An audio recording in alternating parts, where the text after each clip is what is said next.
In this tutorial, I'll show you how to fix this app can't run on your PC in Windows 10 or 11.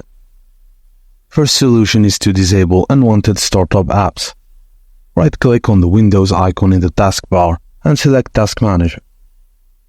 Look for third-party or unwanted applications that are enabled to start with your computer.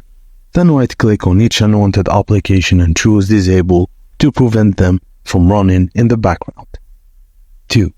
Check version of software. Ensure you've downloaded the correct version of the application compatible with your Windows version,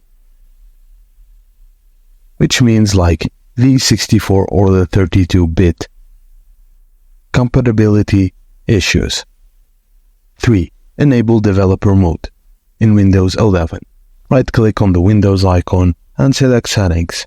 In the Settings, search for Developer and click on Use Developer Features. Enable developer mode and confirm any prompts. Restart your computer to apply the changes. And that's it, guys. Thank you for watching, and please don't forget to like and subscribe for more.